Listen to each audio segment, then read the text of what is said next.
উপস্থিত জাতীয় নেতৃবৃন্দ, মঞ্চে এবং সামনে উপবেশনকারী আমার প্রিয় সর্বকালের শ্রেষ্ঠ সন্তান বীর মুক্তিযোদ্ধাবৃন্দ, মিডিয়া সম্মানিত বন্ধুরা, বোন এবং ভাইয়েরা, আসসালামু আলাইকুম।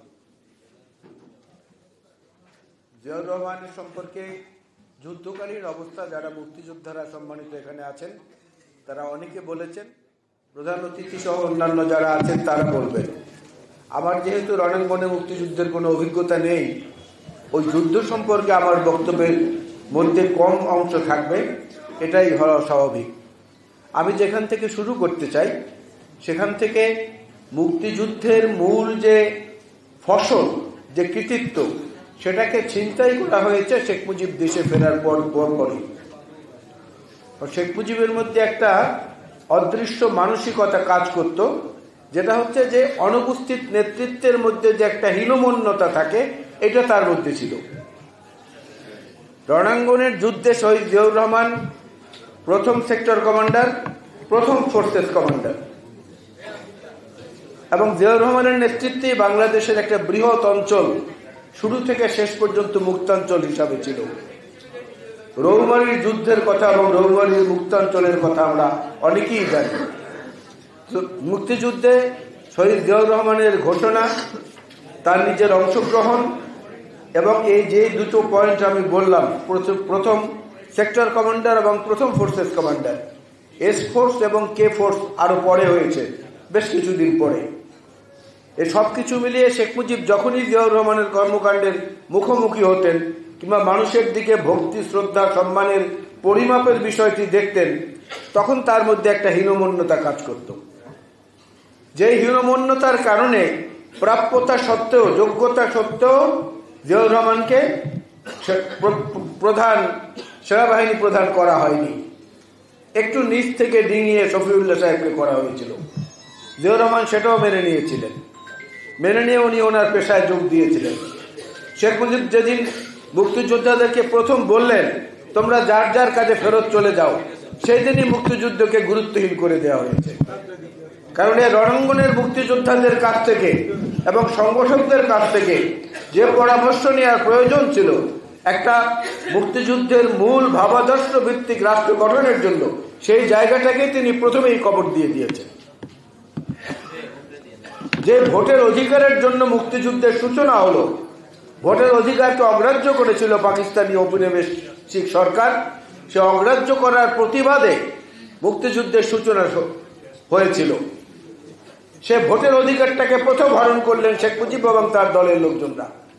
ঢাকা বিশ্ববিদ্যালয়ের ব্যালট বাক্স ছিনতাই, অন্যান্য শিক্ষা প্রতিষ্ঠানের ব্যালট বাক্স ছিনতাই, কোথাও মুজিববাদী ছাত্রলীগের পরাজয়ের আশঙ্কা দেখলেই ভোটাধিকার সেখান থেকে কেড়ে নেওয়া হয়েছে। 1973-এর জাতীয় সংসদ নির্বাচন, যেটা সেই সংসদ নির্বাচনের ব্যাপারে আওয়ামী লীগের প্রতিষ্ঠাতাদের মধ্যে অন্যতম আবুল মনসুর আহমেদ, আজকে ডেইলি স্টার এবং প্রথম আলোর 2 সম্পাদকের বাবা, তিনি একজন আওয়ামী লীগের অন্যতম প্রতিষ্ঠাতা। তিনি বলেছেন যে আমরা বঙ্গবন্ধুকে বলেছি, আমরা শেখ মুজিবকে বলেছি যে কটি আসন পাবে বিরোধী দল, আপনার যে আকাশ সমান জনপ্রিয়তা, আপনি এদেরকে নির্বিঘ্নে নির্বাচনে অংশগ্রহণের সুযোগ দেন। শেখ মুজিব সেটাও সহ্য করতে পারেননি। হেলিকপ্টারে করে ব্যালট বাক্স নিয়ে এসে মোস্তাককে বিজয়ী করা হয়েছে। আজকের অনুষ্ঠানের প্রধান অতিথির বাবাকে বন্দী করে রেখে তাকে পরাজিত ঘোষণা করা হয়েছে। নবম সেক্টরের কমান্ডার মেজর জলিলকে পরাজিত ঘোষণা করে সেখানে হরনাথ বাইন নামক একজনকে বিজয়ী ঘোষণা করা হয়েছে। অর্থাৎ যে ভোটের জন্য লড়াইটা আমরা করলাম, লক্ষ লক্ষ মানুষ জীবন দিল, হাজারো মা বোনরা তাদের সম্ভ্রম দিতে বাধ্য হলো, সেই ভোটের অধিকারটাকে সর্বপ্রথম পদদলিত করেছেন শেখ মুজিব নিজে।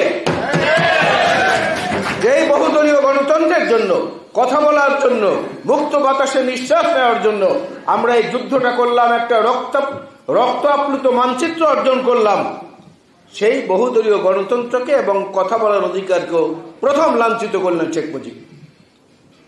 সমস্ত সংবাদপত্রগুলোকে বন্ধ করে দিলেন, সমস্ত রাজনৈতিক দলকে নিষিদ্ধ করে দিলেন, নিজের দল যেটা সেইটাকেও কবরে পাঠিয়ে শান বাঁধিয়ে সুন্দর করে স্থায়ী করে দিলেন যে আওয়ামী লীগ নামের দলেরও আর কোনো প্রয়োজন নেই।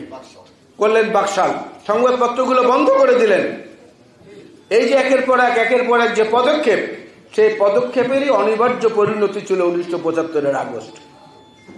সাহস করে অনেকে অনেক কথা বলেন না।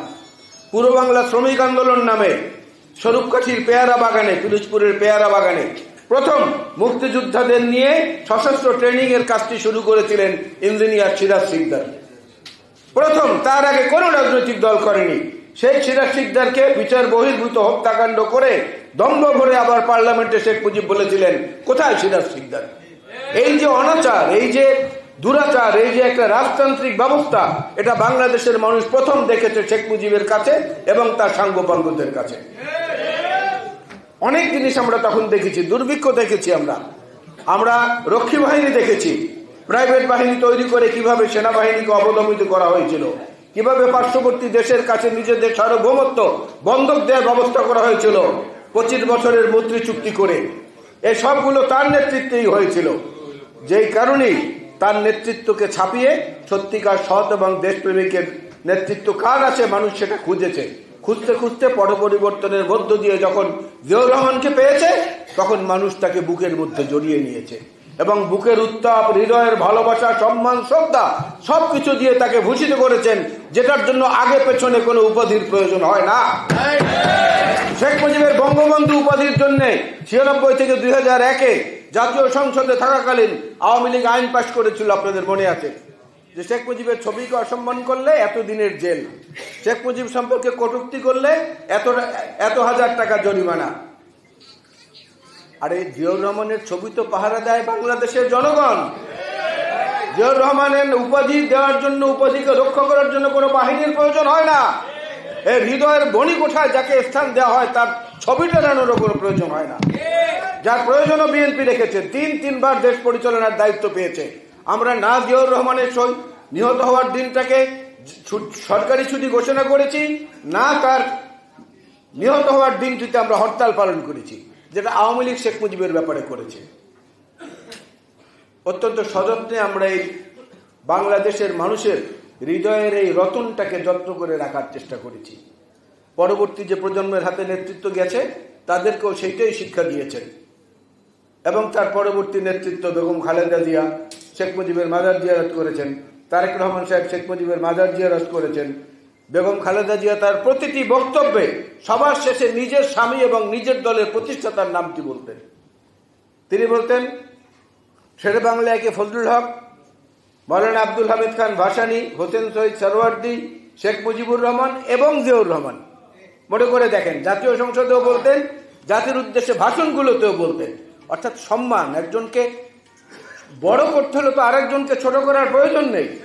কিন্তু আওয়ামী লীগের কথা হচ্ছে সবাইকে ছোট করে দাও, আমরা একা বড় থাকবো।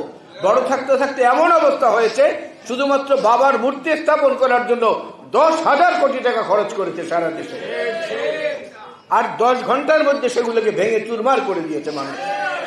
শেখ হাসিনা বেগম খালেদা জিয়াকে বাড়ি ছাড়া করেছেন, বাংলাদেশের মানুষ আপনাকে আপনার গোষ্ঠী সহ দেশ ছাড়া করেছে। আমাদের কিছু করার প্রয়োজন হয় নাই। তারপরেও এদের হুঁশ হয় না, এখনো বিদেশে বসে কূপ দেন, বরিশালের ভাষায় বলে কূপ দেয়, কূপ দেয়। ভারতে বসে আসাদুজ্জামান খান কামাল গত পরশু বলেছেন কত বড় বেয়াদবি এবং কত বড় উদ্ধত্ত। ওখানে বসে তিনি বলেছেন যে জুলাই আগস্ট বিপ্লবের মূলে নাকি সেনাবাহিনী এবং ইসলামী শক্তি। তাহলে আমাদের বিএনপির যে 500 মতো নেতাকর্মী নিহত হলো, আমাদের আগে যারা গুম হলো, খুন হলো, বেগম খালেদা জিয়ার বাড়ি ছাড়া হলো, তার আদরের সন্তান আরাফাত রহমান কোকো বিদেশে থেকে থেকে সরকারের অত্যাচারে, তারপর লাশ যখন আসলো তার মরদেহ, তখন বেগম খালেদা জিয়া 92 দিন ধরে গুলশান কার্যালয়ে বন্দী। এই ট্রাজিক ইতিহাস মানুষ কি এত তাড়াতাড়ি ভুলে যাবে? আসাদুজ্জামান খান কামাল আরো বলেছেন, ভারতকে তিনি আহ্বান জানিয়েছেন বাংলাদেশের বিচার বিভাগে হস্তক্ষেপ করার জন্য। ইন্ডিয়ান এক্সপ্রেস পত্রিকায় সাক্ষাৎকারে উনি এটা বলেছেন। কত বড় উদ্যত্ত ওই ব্যাটা, নাকি আবার একটা মুক্তিযোদ্ধা। ও হচ্ছে একটা চুক্তিযোদ্ধা, চুক্তি করে হয়তো তখন সার্টিফিকেট নিয়েছে, নাহলে এত বড় কথা কেউ বলতে পারে আর এক দেশে বসে? আমার দেশের সার্বভৌমত্ব, আমার দেশের সতীত্ব সম্ভ্রম রক্ষার জন্য যেখানে এখনো মানুষ জীবন দিতে প্রস্তুত, সেখানে তার এই বক্তব্য কোনো ক্রমেই গ্রহণযোগ্য নয় এবং এটার জন্য তার বিরুদ্ধে সরকারের পক্ষ থেকে মামলা করা উচিত। আমি আমার বক্তব্য বেশি বাড়াবো না, এই এই বর্তমান বাংলাদেশের যে অবস্থা, যে প্রেক্ষিত, তাতে আমার কাছে কেন যেন মনে হয় ঝড়ের মধ্যে জাহাজ যখন পড়ে সেই জাহাজের জন্য একজন দক্ষ নাবিক প্রয়োজন, একজন ভালো মানুষের প্রয়োজন না। একজন সৎ মানুষ, একজন ভালো মানুষ, সারা পৃথিবীব্যাপী নাম কাম আছে, এরকম একজন মানুষ কিন্তু ওই জাহাজটাকে সামলাতে পারবেন না। ওই জাহাজটাকে সামলাতে হলে একজন এক্সপার্ট সেইলরের দরকার, একজন এক্সপার্ট ক্যাপ্টেনের দরকার। যে রত্ন ভান্ডারটা একমাত্র বিএনপির কাছে আছে, কারণ বিএনপি দেশ পরিচালনা করেছে। মেজর হাফিজ পানি সম্পদ মন্ত্রণালয়ের দায়িত্বে যখন ছিলেন, ভারতের সাথে পানি চুক্তির ব্যাপারে যে দৃঢ়তা, যে অনমনীয়তা, তার মাধ্যমে বিএনপি দেখিয়েছে বাংলাদেশের ইতিহাসে এটা বিরল। শহীদ জিয়াউর রহমান বীরুত্তম প্রথম পানির অভিন্ন নদীর পানি ভাগাভাগি নিয়ে জাতিসংঘে প্রস্তাব উত্থাপন করেছিলেন। পরবর্তী আওয়ামী লীগ সরকার শুধু দিয়েছে আর তাদের ভণ্ড পররাষ্ট্রমন্ত্রী বলেছে ভারতের সঙ্গে আমাদের স্বামী স্ত্রীর সম্পর্ক। এবং শেখ হাসিনা পার্লামেন্টে বলেছেন ভারতকে যা দিয়েছি তারা সারা জীবন মনে রাখবে। কেন ভারত হোক, চীন হোক, পাকিস্তান হোক, মার্কিন যুক্তরাষ্ট্র হোক, যে কোনো দেশ হোক পৃথিবীর, সবার সঙ্গে আমাদের সম্পর্ক হবে সাম্যের ভিত্তিতে। আমার দেশের মর্যাদা, তার দেশের মর্যাদা, দুটোকে যখন সমান্তরাল করা হবে তখনই মাত্র তাদের সঙ্গে আমাদের বন্ধুত্ব হবে। মুক্তিযুদ্ধ যদি আমরা করতে পারি, মুক্তিযুদ্ধের পরবর্তী প্রজন্ম আবার সেই যুদ্ধ করার জন্য প্রস্তুতি নেই, এমন গ্যারান্টি তো আমরা দেই নাই, এমন নিশ্চয়তা আমরা কাউকে দেই নাই। আর ছোট বন্ধুদেরকে বলবো, আমাদের ছোট ভাই যারা, আমাদের সন্তান সম যারা, আপনারা পাকা ফলটাকে ঝাঁকি দিয়ে দ্রুত ফেলেছেন। একটু 15-16 বছর ধরে আমরা সর্বাত্মক ত্যাগের মাধ্যমে, বিশেষ করে জিয়া পরিবার, বেগম খালেদা জিয়া, তার 2 পুত্র এবং তিনি নিজে, যে অবর্ণনীয় কষ্টের মধ্য দিয়ে এই ফ্যাসিস্ট হাসিনার পতনের ব্যাপারে একাগ্র, দৃঢ়চিত্ত এবং কঠোর ছিলেন মানসিকভাবে, তারই ধারাবাহিকতায় একটা পর্যায়ে এসে আপনারা গাছে জোরে নাড়া দিয়েছেন, ফলটা 2 দিন আগে পড়েছে। না হলে এই ফল পড়তো, এই ফ্যাসিস্ট থাকতে পারতো না, এটা নিশ্চিত। হয়তো আরো কিছুদিন সময় লাগতো। তার অর্থ এই না যে আপনারা সব কৃতিত্ব নেওয়ার চেষ্টা করবেন এবং যাদের আরো অবদান এখানে আছে তাদেরকে তুচ্ছ তাচ্ছিল্য করবেন। এটা কখনো কাম্য হতে পারে না, কখনই কাম্য হতে পারে না। আপনারা কেন সরকারে গেলেন? আপনারা আন্দোলনের মধ্যে ছিলেন, আন্দোলনের চাপ সৃষ্টি করেই তো দাবি আদায় করা আরো সহজ হতো। সরকারে আপনারা যেহেতু গিয়েছেন, আজকে সাধারণ মানুষের মধ্যে প্রশ্ন আসছে যে এই যে বৈষম্য বিরোধী ছাত্র আন্দোলনের পক্ষ থেকে যারা সরকারে অংশগ্রহণ করেছেন, তারা যে সারা দেশে ঘুরছেন, হেলিকপ্টারে করে কম্বল দিচ্ছেন, টাকা দিচ্ছে কে? তারা যে রাজনৈতিক দল করার জন্য বৈঠক করছেন, মিটিং করছেন, খোলা জিপের মধ্যে দাঁড়িয়ে 2 হাত তুলে মাইলের পর মাইল অতিক্রম করছেন, সেখানে এসপি আছে, সেখানে ডিসি আছে, কে নির্দেশ দিল তাদেরকে এসপিডিসির প্রোটোকল দেওয়ার জন্য? কারা টাকা দিচ্ছে তাদের এই দল গঠনের জন্য? এই প্রশ্ন করলেই অপরাধ হয়ে যাবে। এই প্রশ্ন করার অধিকার তো সবার আছে। প্রশ্ন করতে পারে নাই বলেই কিন্তু মায়েরা, বোনেরা, মুগ্ধরা, স্নিগ্ধরা সবাই কিন্তু রাস্তায় নেমে মা পানি দিয়েছে, মা শুশ্রূষা করেছে, সন্তান জীবন দিয়েছে। তারা দেখিয়ে দিয়েছে যারা মরতে জানে তাদেরকে মারা যায় না, তারা প্রমাণ করেছে। আবার প্রমাণ করতে পারবে না এমন নিশ্চয়তা কিন্তু নাই। সুতরাং নিজেদেরকে সবকিছুর ঊর্ধ্বে ভাবাটা আপনাদের ঠিক হচ্ছে না। জাতির মধ্যে যদি বিভাজন সৃষ্টি করেন, আওয়ামী লীগের কুকীর্তিকে চাপা দেওয়ার অপচেষ্টা করা হবে। যত বিভাজন করবেন অত মানুষের মনের মধ্য থেকে দৃষ্টি সেদিকে আকৃষ্ট হবে। আওয়ামী লীগের কুকীর্তি কিন্তু ধীরে ধীরে পারদের মতো নিচে নেমে যাবে। এই বিভাজনটা সৃষ্টি করেন না দয়া করে, কারণ ফ্যাসিস্ট আওয়ামী লীগ এই দেশে যা করে গেছে 1000 বছরের ইতিহাসের মধ্যেও সেটা লিখিত থাকবে। আর আপনারা যে বিভাজন সৃষ্টি করছেন বন্ধুরা, এই বিভাজনের মধ্য থেকে ওইটা নিচে পড়ে যাচ্ছে। আমাদের ঝগড়াটা, আপনাদের ঝগড়াটা মিডিয়ায়, পত্রিকায় বেশি করে আসছে। বৈষম্য বিরোধী ছাত্র আন্দোলনের সমন্বয়কদের কার্যালয়ে নিজেরা কেন মারামারি করেন? কেন তাতে আহত হয়? নরসিংদীতে গতকাল আওয়ামী লীগের 2 পক্ষের সংঘর্ষে নরসিংদীর রায়পুরায় 3 জন নিহত হয়েছেন, আরো 2 জন আশঙ্কাজনক অবস্থায় হাসপাতালে আছেন। কেন হচ্ছে এগুলো? ডক্টর ইউনূস সাহেব তো নিউ এজেন্ট নুরুল কবিরের সঙ্গে সাক্ষাৎকারে বলেছেন, আমার পছন্দের এবং কাছের মানুষদেরকে নিয়ে আমি সরকার গঠন করেছি। দুষ্টু লোকেরা বলে এটা নাকি চট্টগ্রাম সমিতি, আবার কেউ বলে যে না, এটা গ্রামীণ ব্যাংকের একটা শাখা। যাই হোক, ডক্টর ইউনূসকে আমরা শ্রদ্ধা করি, সম্মান করি, ভালোবাসি এবং সেই সমর্থন এখনো বিএনপির পক্ষ থেকে অব্যাহত আছে। নির্বাচনের ব্যাপারটা আমরা বারবার বলছি এই কারণে যে নির্বাচনের বঞ্চনা থেকে ৭৩ এবং পরবর্তীতে আওয়ামী লীগের আমলে 2014, 18 এবং 2024-এ যা হয়েছে, মানুষ সেই ইতিহাসের তিক্ত অভিজ্ঞতা থেকে নিজেদের ভোটাধিকারটা প্রয়োগ করতে চায়। আর একটা নির্বাচিত সরকার যত শক্তি নিয়ে সুসময় দুঃসময় সবগুলোকে নিজেদের সঙ্গে সংহত করতে পারবেন, একটা অন্তর্বর্তীকালীন সরকার সেটা পারবেন না। এটা বুঝতে হবে, এটা বাস্তবতা। সুতরাং নির্বাচিত সরকার যত দ্রুত আসবে অত দ্রুত মঙ্গল হবে। না হলে ওই যে আমাদের নেতা তারেক রহমান সাহেব বলেছেন, সরকার এবং সংস্কার এবং সংসার দুইয়ের মধ্যে একটা দ্বন্দ্ব তো শুরু হয়ে গেছে দ্রব্যমূল্য বৃদ্ধির কারণে। আর সংস্কারের কথা আমাদের মধ্যে অনেক বক্তা বলেন যে 31 দফা আমরা 2 বছর আগে দিয়েছি। না, আমরা এই সংস্কার প্রস্তাবনা দিয়েছি আরো 6 বছর আগে। বেগম খালেদা জিয়া 2030 ভিশনে প্রথম বলেছেন, জাতির সামনে, মিডিয়ার সামনে প্রথম বলেছেন যে দ্বিকক্ষ বিশিষ্ট সংসদ হবে, প্রধানমন্ত্রী এবং রাষ্ট্রপতির ক্ষমতার মধ্যে ভারসাম্য হবে এবং জাতীয় পর্যায়ে জাতীয় সরকারের ভিত্তির মতো করে সমস্ত ব্যবস্থাগুলো গ্রহণ করা হবে। সুতরাং সংস্কার উপহার দিয়েছে বিএনপি, স্বাধীনতার ঘোষণা দিয়ে যুদ্ধ যেভাবে করেছে বিএনপি, সংস্কার উপহার দিয়ে সংস্কার বাস্তবায়ন করবে সেইভাবে বিএনপি তাদের সঙ্গে নির্বাচিত সরকারের মাধ্যমে। এবং সেই ক্ষেত্রে মুক্তিযোদ্ধাদের কাছ থেকে 1971-এর যে প্রেরণা, যে সাহস, যে দৃঢ়তা, সেইটা আমরা ধান নিয়ে, আমার সেই শক্তি নিয়ে আমরা সম্মুখে এগিয়ে যাব। তাহলেই আজকের এই আলোচনা সভার সফলতা আসবে বলে আমি মনে করি। আপনাদের সবাইকে আবারও ধন্যবাদ। আল্লাহ হাফেজ। বাংলাদেশ জিন্দাবাদ। শহীদ জিয়া বীরুত্তম অমর হোক। দেশনেত্রী বেগম খালেদা জিয়া জিন্দাবাদ। জনাব তারেক রহমান জিন্দাবাদ। জাতীয়তাবাদী মুক্তিযোদ্ধা দল জিন্দাবাদ। আসসালামু আলাইকুম।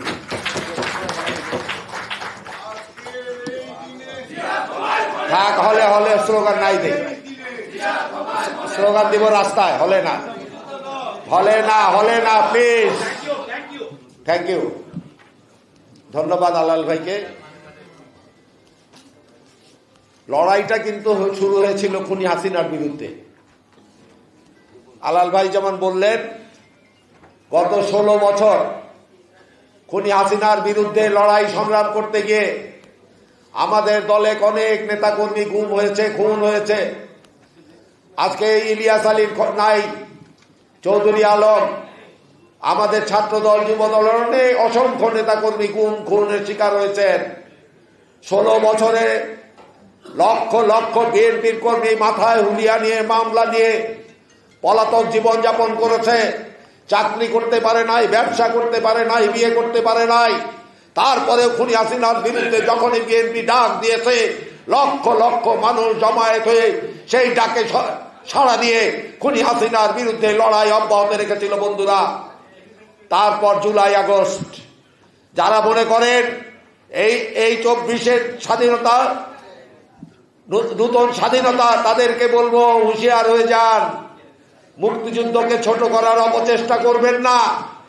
71 সালে যারা প্রত্যক্ষভাবে স্বাধীনতার বিরোধিতা করেছিল, রাজাকার আলবদর বাহিনী বানিয়ে মুক্তিযোদ্ধাদেরকে হত্যা করেছিল, আমার মা বোনের উপর নির্যাতন করেছিল, অত্যন্ত সুকৌশলে তারা আজকে সমস্ত দুর্নীতি, সমস্ত লুটপাটের দায় দায়িত্ব বিএনপির উপর চাপাতে চায়।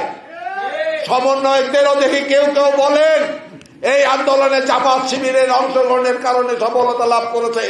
তাদেরকে বলতে চাই, আমাদের ধৈর্য দেখেছেন, আমাদের সহনশীলতা দেখেছেন, বিএনপি নেতাদের ত্যাগ দেখেছেন। বিএনপি নেতাদেরকে অবজ্ঞা করে যদি মনে করেন বাংলাদেশ সামনের দিকে আগাবে, আপনাদেরকে বলতে চাই আপনারা ভুল পথে হাঁটছেন। যেদিন খালেদা জিয়া নির্দেশ দিবেন, যেদিন তারেক রহমান নির্দেশ দিবেন, দেখতে পারবেন বিএনপি কত জনপ্রিয় দল। এই কোন ষড়যন্ত্রই বিএনপিকে রাজনীতির মাঠ থেকে ছোট করতে পারবেন না বন্ধুরা।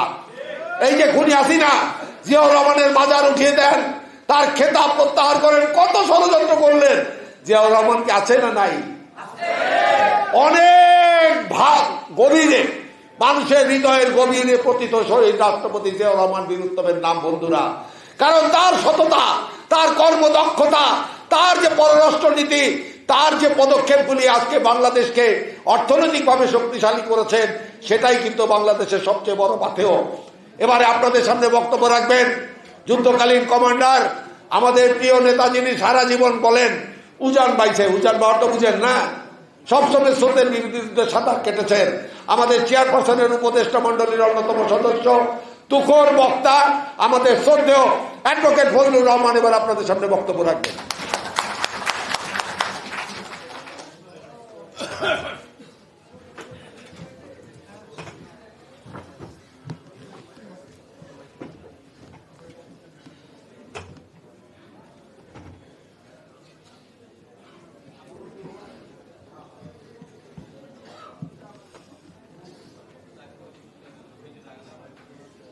সম্মানিত বীর মুক্তিযোদ্ধা বন্ধু সভাপতি,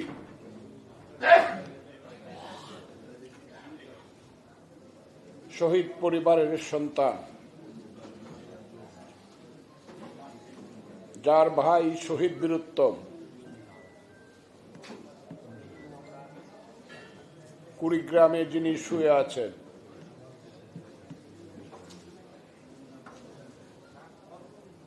আমার বন্ধু জনাব ইশতিয়াক কাজী জুলফাত, আজকের সবার প্রধান অতিথি মুক্তিযুদ্ধের বীর বিক্রম, এক সময়ের ঢাকার মাঠের বিখ্যাত ফুটবল প্লেয়ার, যার খেলা আমি প্রায় প্রতিদিন দেখেছি,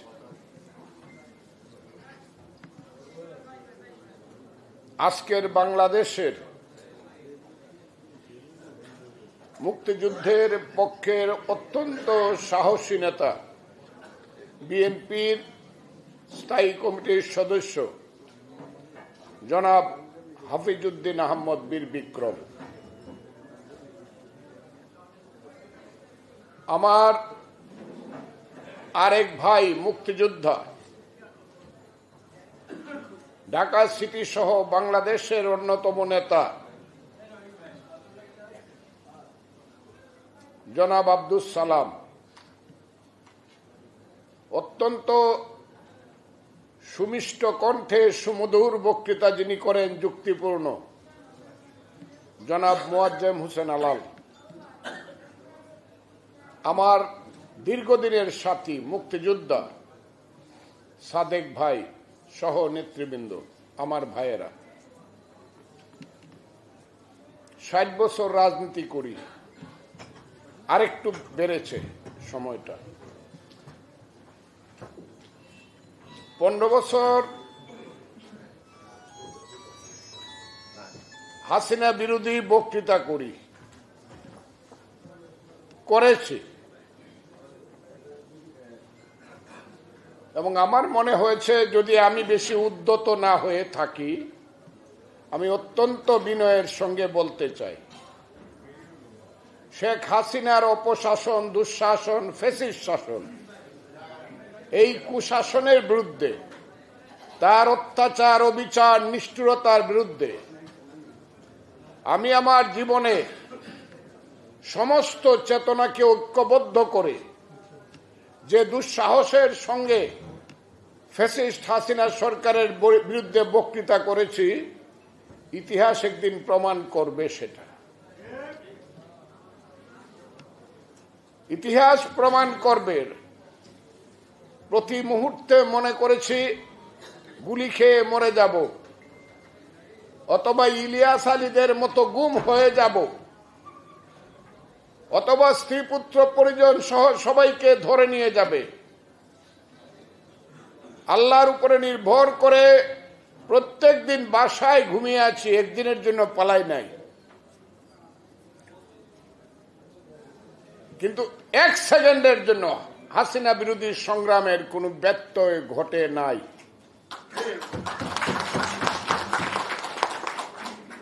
আজকে এখানে দাঁড়িয়ে আমি বলেছি প্রথম, এই বাংলায় শুধু বেলি চামেলি আর জুঁই ফুল ফুটে না, এদেশে রক্ত গোলাপ, রক্ত জবাও ফুটে। আমার বক্তব্যটা বোধহয় আপনারা এই কথাগুলো শুনেছেন। এদেশে শুধু কোকিল ডাকে না, এদেশের জঙ্গলে রয়্যাল বেঙ্গল টাইগারও ডাকে। আমি হাসিনাকে বলেছি, আল্লাহ যদি সত্য হয়, আল্লাহর পৃথিবী যদি সত্য হয়, তার শ্রেষ্ঠ মানব যদি সত্য হয়, সেই মানবের উপরে যে অত্যাচার করে, যে রক্ত ঝরায়, রক্তের সাগর সৃষ্টি করে, সেই হাসিনার সিংহাসন রক্তের সাগরে ডুবে যাবে। শেষ মুহূর্তে 24 ঘন্টায় আমি বলেছি, 4 আগস্ট দুপুর 2টা আমি বলেছি আগামী 24 ঘন্টার মধ্যে শেখ হাসিনা চলে যাবে। তাকে উত্তর সিরানা করা হয়েছে, মুসলমানের মৃত্যুর আগে যেটা করানো হয়, তার সরকার উত্তর সিরানা হয়ে গেছে। এবং আমি বলেছি আমরা খেলবো ঠিকই, কিন্তু শেষ খেলাটা আল্লাহ খেলবে। আপনারা আমার বক্তব্যগুলো দয়া করে একটু যদি পারেন, এটা মিথ্যা না সত্য বলছি, একটু শুনে দেখেন। আমি বলছি শেষ খেলাটা আল্লাহ খেলবে। হ্যাঁ, এবং শেষ খেলাটা 5ই আগস্ট। আল্লাহ বলছে এখন হারুলের ডিমটাকে আমি একটা টিপ দিব, তোমরা থামো। আমরা থেমে গেলাম। 45 মিনিট সময় দিল Allah, either you fly or you die. এই ইংরেজিটাও আমার, either you fly or you die. ও ভীরু কাপুরুষ, তাই সে উড়ে গেল, মরতে পারল না। আমি হইলে মরতাম। এখন আমি বলবো, যার কথা বলার জন্য, যাকে স্মরণ করার জন্য এসেছি, তার পরিচয় কি? তার নাম জনাব জিয়াউর রহমান। তার বাড়ি গাবতলী। ওনার বাড়িতে আমি গেছি, মহামানবের বাড়ি হয়তো এরকম বাড়ি হয় না। 2 পুরুষ যাবত একটা ইট লাগে না এই বাড়িতে। নিজে রাষ্ট্রপতি ছিলেন, স্ত্রী 3 বার প্রধানমন্ত্রী ছিল। এই বাড়িটা দেখলে মনে হয় উনিই মহামানব, জিয়াউর রহমানই মহামানব। সেই জিয়াউর রহমান যিনি রাজনীতি কোনোদিন করতেন না, মুক্তিযুদ্ধের সময় মেজর ছিলেন। সেই জিয়াউর রহমান আজকে পৃথিবীর কাছে পরিচিত কি নামে? 2টা নামে। 1, 71-এর মেজর জিয়া। 2, পরবর্তী সময়ে রাষ্ট্রপতি Zia. No no no no no no, রাষ্ট্রপতি জিয়া। কোন জিয়ার মাধ্যমে জিয়ার পরিচয় হলো? কোন জিয়া ইতিহাসে বৃহৎ অবদান রেখেছেন এবং ইতিহাসের সন্তান হয়েছেন? সেই জিয়ার নাম হলো মেজর জিয়া।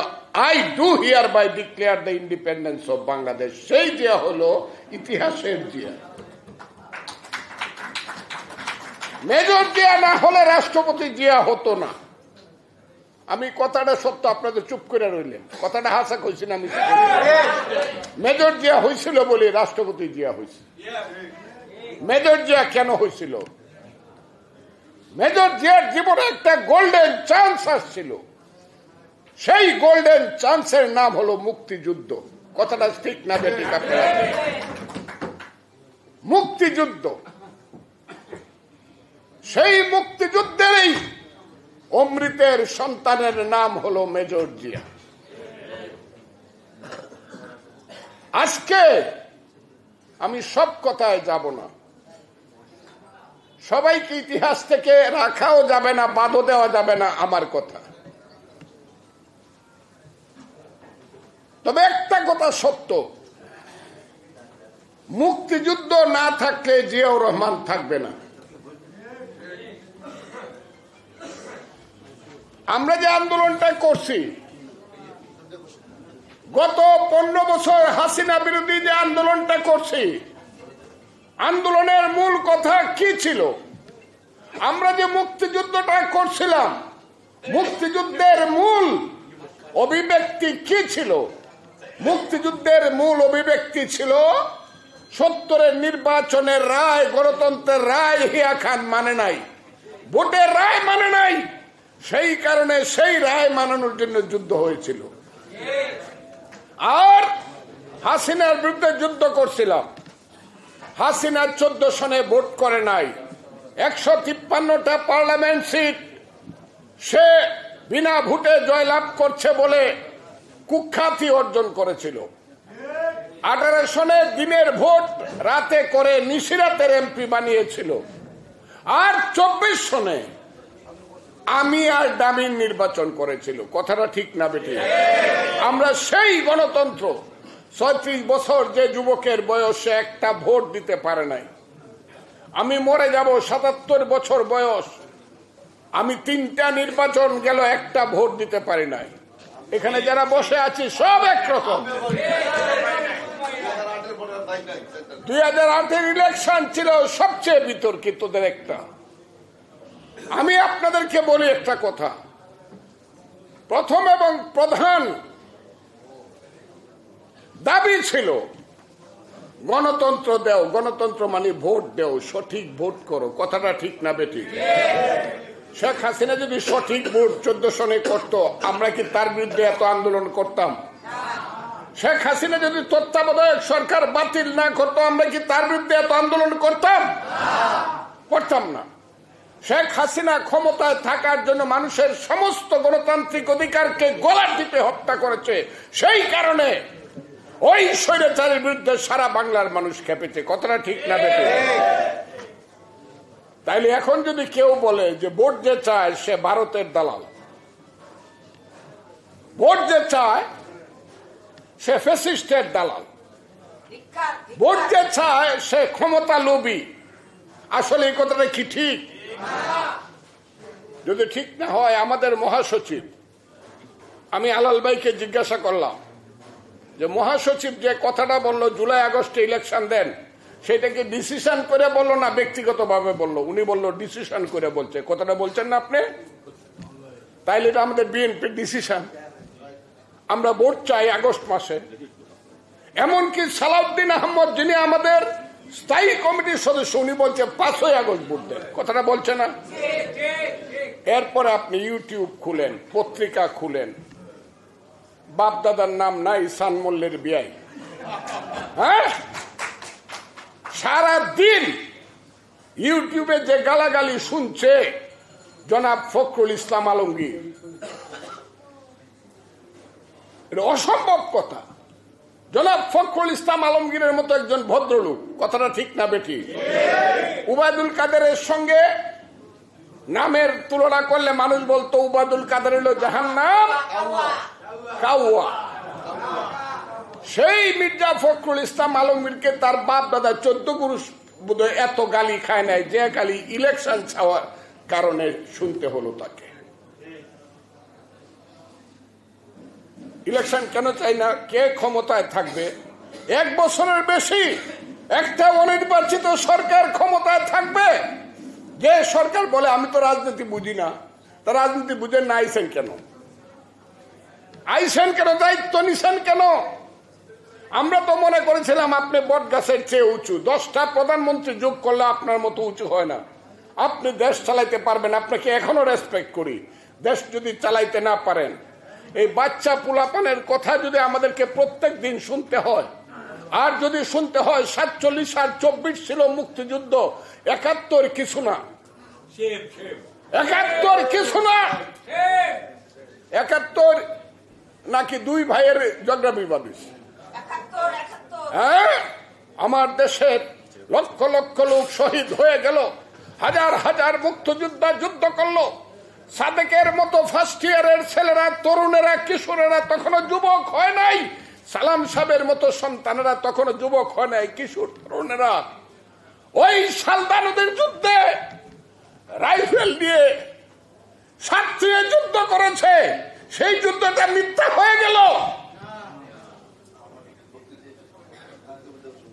যারা বক্তৃতা করেন, আমি বিএনপিকে একটু হাত জোর করে বলবো, নেতারা এখানে আছেন, একজনে বলেছিল what Bengal things today rest of India things tomorrow. আমার কাছে মনে হয় বিএনপি টুডে বোঝা উচিত, টুমোরো না। বিএনপি যেন টুমোরো বুঝে, আজকে কথাটা আজকে বুঝে না, যেন আগামীকাল বুঝে, এটা যেন বুঝতেছে বিএনপি। আমার কাছে এটা মনে হয়। বরং আমাদের নেতা তারেক রহমান প্রথম থেকে বুঝছে যে আমরা একটা কঠিন সংগ্রামের মধ্যে পড়ছি। কথাটা শুনতেন আপনারা?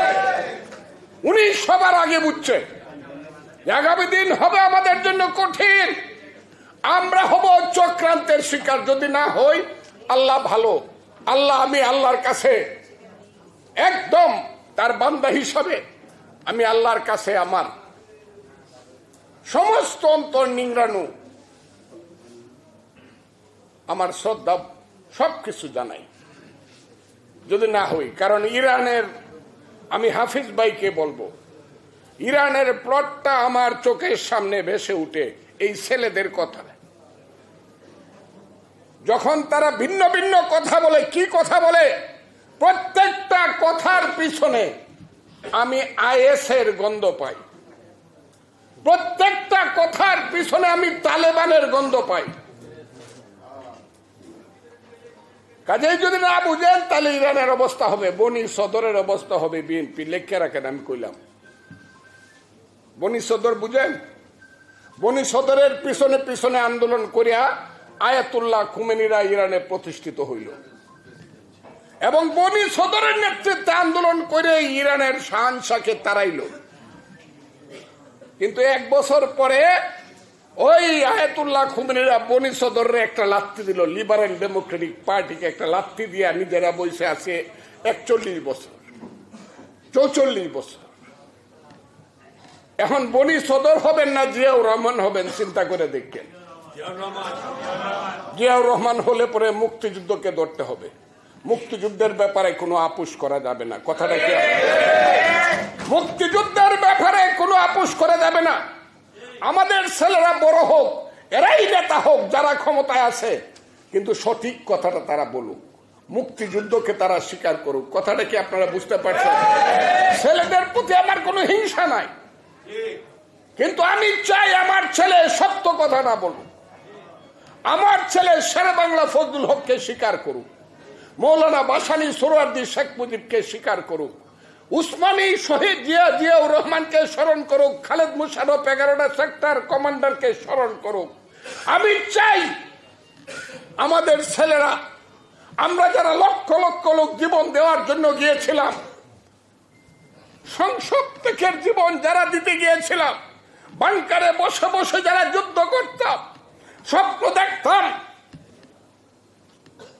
যুদ্ধ হবে, পাক বাহিনী পরাজিত হবে, বাংলার পূর্বাকাশে ঝলমল করে স্বাধীনতার রক্তিম সূর্য উঠবে, সেই দেশে গণতন্ত্র আসবে, মানুষের পেটের ভাত পরনের কাপড় আসবে, সেই দেশে অসাম্প্রদায়িক হিন্দু নয়, ওরা মুসলিম, জিজ্ঞাসে কোন জন, কান্ডারি বলো ডুবিছে মানব সন্তান আমার মার, সেই দেশ অসাম্প্রদায়িক দেশ হবে।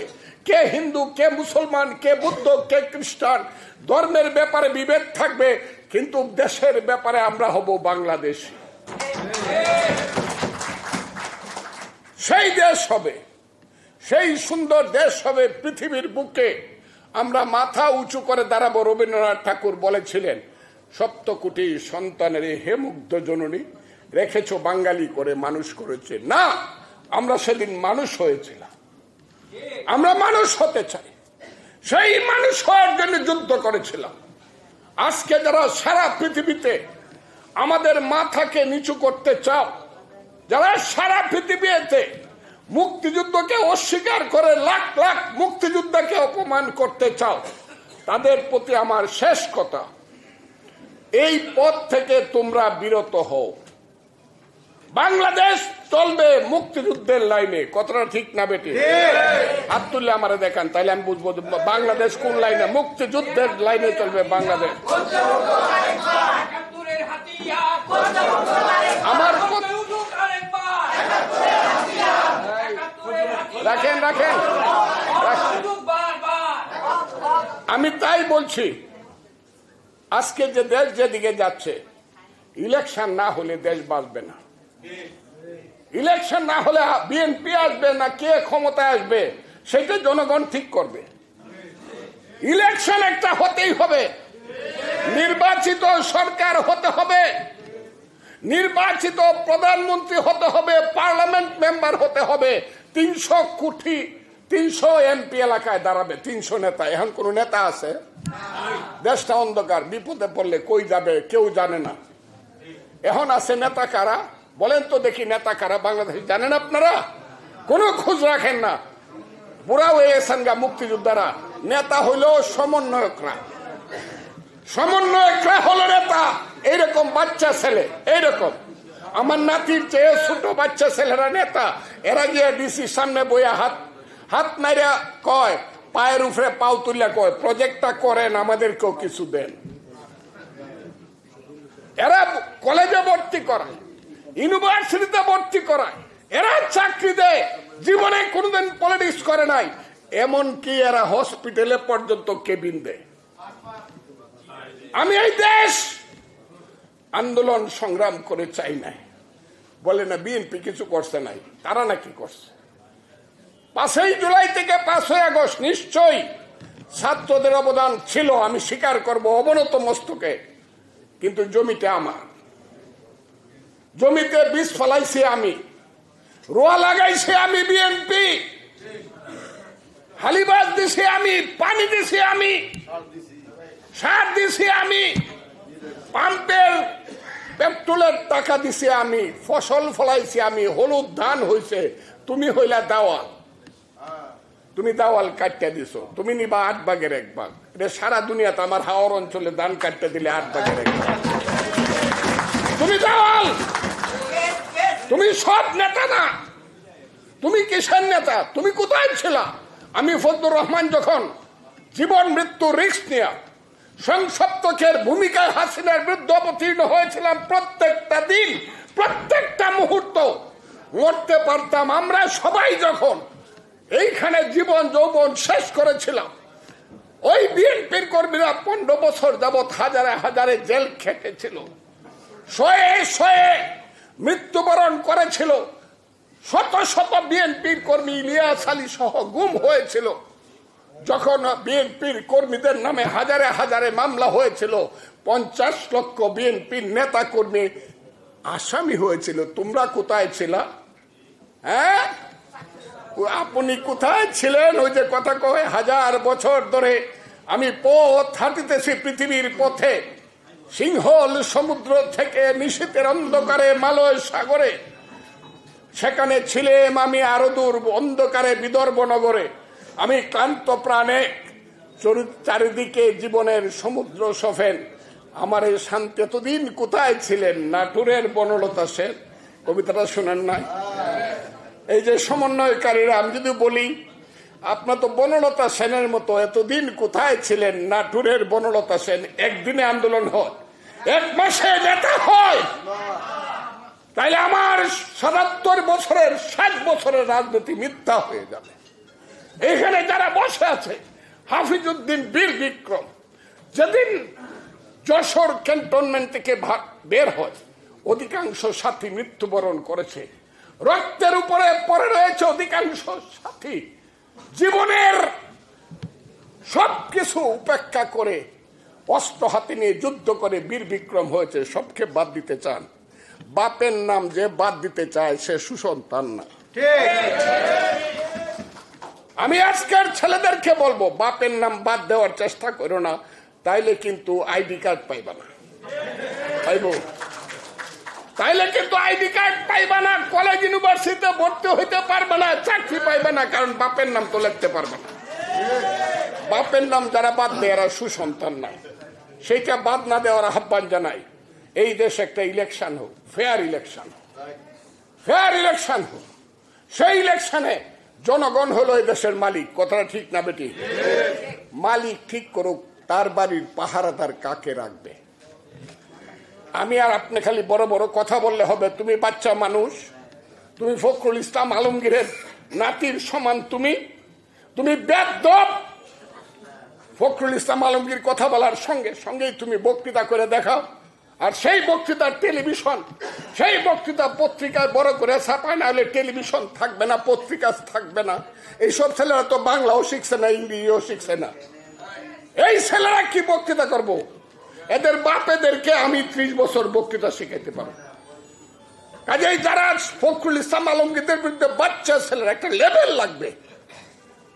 এটা যে উত্তরটা যদি আসিফ নজরুল দিত তাও মানতাম, কিন্তু নাতির সমান বাচ্চা ছেলেরা বেয়াদবের মতো কথা বলবে, আর এটা আমাদেরকে শুনতে হবে। মুক্তিযোদ্ধারা কি এটা মানেন? যদি না মানেন, দেশের জন্য সাবধান হন।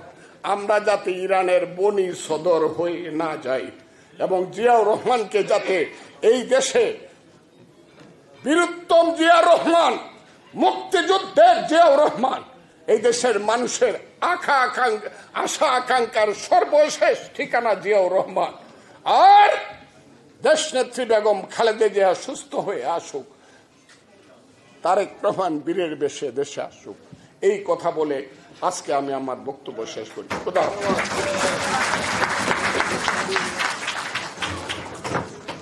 ধন্যবাদ ফজলু ভাইকে।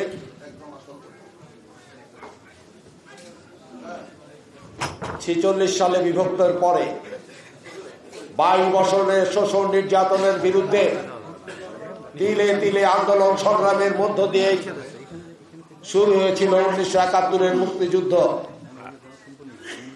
আমরা সেই আন্দোলনের সমস্ত নেতাকে সবসময় গভীর শ্রদ্ধার সাথে স্বীকার করে এসেছি। বন্ধুরা, আমরা যারা অস্ত্র হাতে যুদ্ধ করলাম, পিতা মাতার সাথে কোনদিন দেখা হবে কিনা জানতাম না। আমাদের সামনে বিজয় ছাড়া কোনো বিকল্প ছিল না। বন্ধুরা, আমরা এত বড় একটা রক্তাক্ত যুদ্ধের পরেও যাদেরকে পথেও জেনে আন্দোলন সংগ্রামে রাজপথে যাদেরকে নেতৃত্ব দিতে দিকে দেখেছি, তাদেরকে সম্মানের সাথে, এখন পর্যন্ত সম্মানের সাথে তাদের নাম বলি। আমরা আমাদের পূর্ববর্তী জাতীয় নেতৃবৃন্দকে কখনো অসম্মান করে কথা বলি নাই। বন্ধুরা, তাই আজকের প্রজন্মের সন্তানদেরকে বলবো, ফজলু ভাইয়ের কথাটা মাথায় রাখবেন। ঠিক, 71-কে যারা মাইনাস করতে চান, বাংলাদেশ থেকে তারা মাইনাস হয়ে যাবে। সেদিন আমরা একলা ছিলাম, আজকে আমাদের সন্তান সন্ততিরাও বড় হয়েছে। বন্ধুরা, আর বাংলাদেশের স্বাধীনতা প্রিয় মানুষ শহীদ রাষ্ট্রপতি জিয়াউর রহমানকে তাদের হৃদয়ে গভীরে স্থান দিয়ে রেখেছে। বন্ধুরা, তাই বলবো, যারা 71-কে মাইনাস করতে চান, প্রস্তুত হয়ে যান। বাংলাদেশে প্রয়োজনে আরেকটা যুদ্ধ হবে, তারপরে 71-এর স্বাধীনতাকে আমরা ম্লান হতে দিব না। এবারে আপনাদের সামনে বক্তব্য রাখবেন অবিভক্ত ঢাকার নির্বাচিত ডেপুটি মেয়র, অবিভক্ত ঢাকা মহানগরের সাধারণ সম্পাদক হিসাবে যিনি দায়িত্ব পালন করেছেন, আমাদের প্রিয় নেতা, ঢাকা শহরের রাজনীতিকে যিনি সচল রেখেছিলেন, গতি দিয়েছিলেন খুনি হাসিনার বিরুদ্ধে আন্দোলন সংগ্রামে, এবং আজকে চেয়ারপারসনের উপদেষ্টা পরিষদের সদস্য, যিনি স্কুল জীবন থেকে রাজনীতিতে জড়িত ছিলেন, আমাদের প্রিয় নেতা, চেয়ারপারসন উপদেষ্টা মন্ডলীর সদস্য, বীর মুক্তিযোদ্ধা জনাব আব্দুল সালাম এবার আপনাদের সামনে বক্তব্য রাখছেন।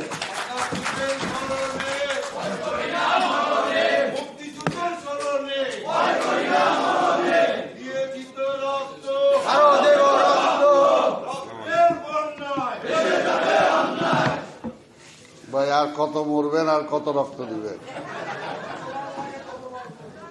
আজকে এই সভার সংগ্রামী সভাপতি, মুক্তিযোদ্ধা দলের সংগ্রামী সভাপতি, বিশিষ্ট মুক্তিযোদ্ধা জনাব উলফাত, উপস্থিত আছেন আজকে প্রধান অতিথি, আমার অত্যন্ত প্রিয় নেতা, প্রিয় মানুষ, বীর মুক্তিযোদ্ধা, সাবেক মন্ত্রী, বিএনপি স্থায়ী কমিটির অন্যতম সদস্য মেজর হাফিজউদ্দিন আহমেদ বীর বিক্রম, উপস্থিত এইমাত্র যার জ্বালাময়ী বক্তব্য শুনলেন, আমাদের বিএনপির উপদেষ্টা কাউন্সিলের অন্যতম সদস্য সাবেক ছাত্রনেতা জনাব ফজলুর রহমান, উপস্থিত আছেন আরেকজন তুখোড় নেতা, সাবেক যুব নেতা, বিএনপির চেয়ারপারসন উপদেষ্টা কাউন্সিলের সদস্য জনাব মোয়াজ্জেম হোসেন আলাল, অন্যান্য নেতৃবৃন্দ এবং আমার বন্ধু, যাকে সাথে নিয়ে একসাথে সেই স্কুল জীবন থেকে রাজনীতি করেছি, মুক্তিযুদ্ধ করেছি, যুদ্ধ পরবর্তী পর্যায়ে এই বাকশালীদের বিরুদ্ধে লড়াই করেছি। আমার সেই প্রিয় সহযোদ্ধা মুক্তিযোদ্ধা দলের সাধারণ সম্পাদক সাদেক আহমেদ খান, অন্যান্য মুক্তিযোদ্ধা ভাইরা ও বোনেরা, আসসালামু আলাইকুম। বক্তব্য অনেক হয়েছে। আসলে আলাল সাহেব আর ফজলু ভাই যতটুকু সময় নিয়ে বলছে, আমি যদি বলি এরপরে হাফিজ ভাইয়ের জন্য আর সময় থাকবে না। তা আমি চেষ্টা করব দু একটি কথা বলেই শেষ করার জন্য। আসলে ফজলু ভাইয়ের কথা শুনে নিজের মনের মধ্যে বা আমাদেরও যে যারা প্রশ্ন আসতেছে যে আজকে কেন, তাহলে এই প্রশ্নটা কেন আজকে কেন আসতেছে, এই ছেলেদের বিরুদ্ধে বলতে হচ্ছে কেন, কারণটা কি, বিশ্লেষণ করলে অন্যরকম দাঁড়ায়। সেদিকে আমি যাচ্ছি না। ওই যে যেটা বললাম যে আমরা খালি রক্তই দেব, শহীদই হব, আর ভোগ কি অন্যরাই করবে, আর রাষ্ট্রটাকে অন্যদিকেই নিয়ে যাবে। কাজে সেটার জন্য সবচেয়ে বড় যেটা প্রয়োজন, যে ব্যক্তির জন্মদিন উপলক্ষে আমরা এখানে আজকে সমবেত হয়েছি আলোচনার জন্য, শহীদ রাষ্ট্রপতি জিয়াউর রহমান এই দেশের আবির্ভাব ঘটেছিল যখন শেখ মুজিবুর রহমান পাকিস্তানিদের কাছে সারেন্ডার করে চলে গেছিলেন। সেই মুহূর্তে তার আবির্ভাব ঘটেছিল এবং সেই সময় তিনি সাহসিকতার সাথে তার অর্পিত দায়িত্ব তিনি পালন করেছিলেন, মুক্তিযুদ্ধের ঘোষণা দিয়েছিলেন। আবার দেশটা যখন চলছিল না, এই দেশের মানুষ খেতে পাচ্ছিল না, দুর্ভিক্ষ সৃষ্টি হয়েছিল, চুরি, বাটপারি, লুটপাট সবকিছু শেষ হয়ে গেছিল, রাজনীতিকে ধ্বংস করে দেওয়া হয়েছিল এবং দেশের স্বাধীনতাও যাই অবস্থায় ছিল। ঠিক তখনই কিন্তু আবার এই শহীদ রাষ্ট্রপতি জিয়াউর রহমানের কে এই দেশের রাষ্ট্র ক্ষমতায় নিয়ে আসা হয়েছিল এবং তিনি এই জাতিকে একটি দিক নির্দেশনা দিয়ে সামনের দিকে এগিয়ে নিয়ে গেছিলেন।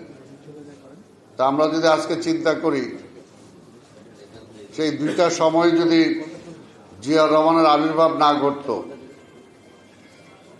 বা 7ই নভেম্বর যদি জিয়াউর রহমানের কাছে ক্ষমতা না আসতো, তাহলে কি হতো? তা আমরা কি এই সময়টা, এই প্রশ্নটার উত্তর ফজলু ভাইয়ের কাছে ড্রয়িং রুমে নেব, আমি এখানে না। তো স্বাভাবিকভাবেই আমরা দেখেছি যে ক্ষমতা এখানে একটা বিশাল ব্যাপার। ক্ষমতায় যে আসবে, যেটা ফজলু ভাই বললেন, ইরানের যে উদাহরণ দিলেন, এটা তো বাস্তব। তাই কাজে ক্ষমতাটা এখানে বিশেষ ব্যাপার। আজকে যদি আমি প্রশ্ন করতে চাই যে 5ই আগস্টে আপনার জাতীয় সরকার গঠন করলেন না কেন? আপনার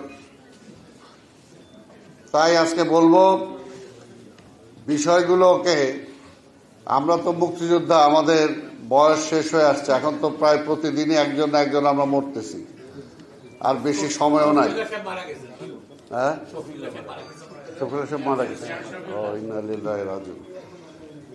এইমাত্র শুনলাম আমরা জনাব শফিউল্লাহ সাহেব মারা গিয়েছে। ইন্না লিল্লাহি ওয়া ইন্না ইলাইহি রাজিউন। যাই হোক, আমরা তো যাওয়ার পথে। যেটা বললাম কি বললেন? 5 আগস্ট আমাদের সরকার গঠন করা জাতীয় সরকার।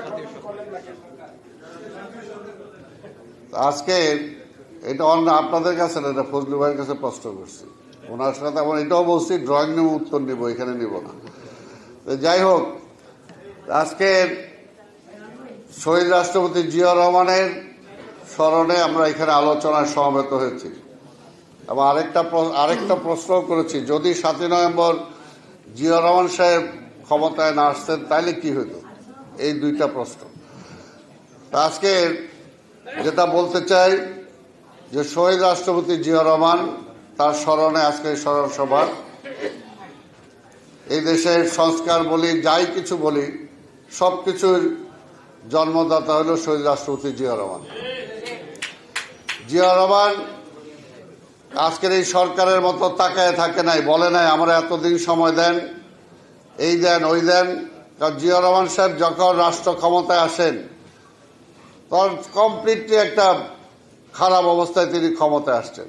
সেনাবাহিনীতে হাফিজ ভাই আছে, সেনাবাহিনীতে কোনো ডিসিপ্লিন নাই, কু কাউন্টার কু, পুলিশের মধ্যে কোনো শৃঙ্খলা নাই, ছাত্রদের মধ্যে পড়াশোনা নাই, শৃঙ্খলা নাই, ব্যবসায়ীরাদের চরম অবস্থা, এই দেশের রিলিফ ওই সীমান্তের ওপারে বিক্রি হচ্ছে, তাই এটা চরম একটা অবস্থায়, এবং বৈদেশিক নীতি সবকিছু মিলে একটা বিশৃঙ্খল অবস্থায় দেশ ছিল। এইরকম একটা নেগেটিভ জায়গায় জিয়া রহমানকে রাষ্ট্র ক্ষমতা দেওয়া হয়েছে এবং রাজনৈতিকভাবে রাজনৈতিক দলের মধ্যে বিভেদ, রাজনৈতিক দল নাই, সব দল নিষিদ্ধ করে দেওয়া হয়েছে, আন্ডারগ্রাউন্ড পলিটিক্স একটা চরম অবস্থা। সেই অবস্থায় কিন্তু জিয়া রহমান বলে নাই যে আমাকে এগুলো ঠিক করতে হলে এত বছর লাগবে, আপনি আমার সময় দেন। জিয়া রহমান কাজ করে গেছেন, জিয়া রহমান কাজ করে গেছেন, অতি অল্প সময়ের মধ্যেই তিনি রাজনীতি ফিরিয়ে দিচ্ছেন। যে রাজনীতি শেখ মুজিব খায় ফেলছিল, সেই রাজনীতি তিনি ফিরিয়ে দিচ্ছেন, রাজনীতি করার অধিকার তিনি ফিরিয়ে দিচ্ছেন। তো সেই কারণেই বলবো যে আজকের এই সরকার যারা আজকে আছে, আবার মাঝে মাঝে একটু গোস্সাও করে, আবার মাঝে মাঝে একটু ধমকও দেয়, মাঝে মাঝে ধমকও দেয়। আরে ভাই, গোস্সা করেন কেন? গোস্সা করার তো কিছু নাই। রাষ্ট্র ক্ষমতার দায়িত্ব নিছেন, কাজে রাষ্ট্রের আপনাদেরকে দায়িত্বই দেওয়া হয়েছে যে 15 বছর আমরা ভোট দিতে পারি নাই, এই দেশের মানুষ ভোট দিতে পারে নাই, আপনাদেরকে দায়িত্বই দেওয়া হয়েছে একটা নির্বাচিত সরকারের কাছে ক্ষমতা বুঝাই দেওয়া। ওই যে আমি বললাম যে সেই সময় তো, হ্যাঁ, সেই সময় 5ই আগস্টে তো অন্যান্য রাজনৈতিক দল বিএনপিকেও বলছিল যে আসেন জাতীয় সরকার গঠন করি, কিন্তু বিএনপি বলছে না, আমরা নির্বাচনের মাধ্যমে যেতে চাই, জনগণের ক্ষমতা জনগণের কাছে ফিরিয়ে দিতে চাই। এই কারণে কিন্তু, নাহলে তো সেদিনও হয়তো। বিএনপি তো ক্ষমতার চায় না, ক্ষমতায় বিশ্বাসী না, ক্ষমতায় বিশ্বাসী জনগণের, যে জনগণের ক্ষমতা জনগণের কাছে ফিরিয়ে দেওয়া। তা আজকে নির্বাচন চাইলেই বলে যে নির্বাচনের জন্য রক্ত দিচ্ছে নাকি। হ্যাঁ, নির্বাচনের জন্যই তো রক্ত দিচ্ছেন, নির্বাচনের জন্যই তো রক্ত দিচ্ছেন। কারণ হাসিনা তো নির্বাচন দেয় নাই, হাসিনা জনগণের ভোটের উপরে বিশ্বাস করে নাই, হাসিনা বিশ্বাস করছে ওই দেশ থেকে তারা ক্ষমতায় বসাই দিবে, তারা বসাই দিছে। তা আমরা তো ওইটা থেকে মুক্তি পাওয়ার জন্যই, জনগণের অধিকার যে রাষ্ট্র আমার, সেটা ছিনতাই হয়ে গেছিল, সেই ছিনতাইকৃত মানুষের অধিকার ফিরিয়ে দেওয়ার জন্যই তো আপনাদের ক্ষমতায় বসানো হয়েছে। আপনার কি ভোগ বিলাসের জন্য, ক্ষমতা ভোগ করার জন্য কি আপনাদেরকে ক্ষমতায় বসানো হয়েছে নাকি? তাহলে তো পরিষ্কার কথা। এটার মধ্যে আবার রাগ করার কি আছে, আবার গোসা করার কি আছে? ঠিক। আবার যদি মনে করেন যে হ্যাঁ নতুন দল করবেন, আমাদের নেতা তো বলছে নতুন দল করতে কোনো অসুবিধা নাই, কোনো অসুবিধা নাই, কিন্তু কালকেই রেজিগনেশন লেটারে রেজিগনেশনটা দিয়া তারপরে রাজনীতি করেন, রিজাইন করেন। যারা রাজনীতি করতে চান ওই সরকারে বৈশা, যারা রাজনৈতিক সুযোগ সুবিধা নিয়ে দল বানাইতে চান, আজকে রিজাইন করেন। দল বানানোর জন্য, রাজনীতি করার জন্য তো এটা আমরা বলছি এটা নিরপেক্ষ, তাহলে তো ওই দিনই বিএনপি ক্ষমতা নিতে পারত। পরিষ্কার কথা। ওইখানে বৈশা দল করবেন, রাজনীতি করবেন, আবার কিছু বললে আবার বেহুশ হয়ে যাবেন। কি মির্জা ফখরুল কি বলছে, অন্যায়টা কি বলছে? আরে ভাই পরিষ্কার কথা, আমাদের তো অভিজ্ঞতা আছে কেয়ারটেকার গভর্নমেন্টের জন্য বেগম খালেদা জিয়া প্রধানমন্ত্রী তো ছেড়ে দিচ্ছেন। এই দেশে আন্দোলন হয়েছিল যে না কেয়ারটেকার গভর্নমেন্ট ছাড়া নির্বাচন হবে না। বেগম খালেদা জিয়া প্রধানমন্ত্রী হওয়ার পরেও তিনি নিজে কেয়ারটেকার বিল পার্লামেন্টে পাশ করছে, পাশ করার পরে সেই কেয়ারটেকার গভর্নমেন্টের কাছে ক্ষমতা দিয়া নিজে ছেড়ে দিচ্ছে ক্ষমতা, পরে নির্বাচনে বিরোধী দলের আসনে যায় বসছে। তাহলে সেই কেয়ারটেকার গভর্নমেন্টের কি হয়েছে? লগি বৈঠা দিয়া মানুষ মাইরা আপনার সেই কেয়ারটেকারের 12টা বাজায় দিচ্ছেন। তো স্বাভাবিকভাবে এখন তো আমাদের ভয় হয় যে আজকে এই সরকার আমরা বসাইছি, আমাদের সরকার, এই সরকার ব্যর্থ হইলে পরে কি হবে? কাজে এই সরকারে তো আমরা ব্যর্থ দেখতে চাই না। সোজা কথা, এই কারণে তো বলেছে 111 আসছিল কেন? আজকে মির্জা ফখরুল বলছে কি ভুল বলে বলাইছে? এর জন্যই বললাম যে আজকে আমরা দীর্ঘ 17টা বছর আজকে ফ্যাসিবাদকে উৎখাতের জন্য আন্দোলন করছি এবং আমাদের বক্তব্যগুলো দেখেন 5ই আগস্টের আগেও দেখেন আমরা কি বলছি, যে এই আন্দোলন শুধুমাত্র বিএনপির আন্দোলন না, এই আন্দোলন শুধু তারেক রহমান বা খালেদা জিয়ার আন্দোলন না, এই আন্দোলন আপনার আমার সবাইকে রাজপথে নেমে আসতে হবে।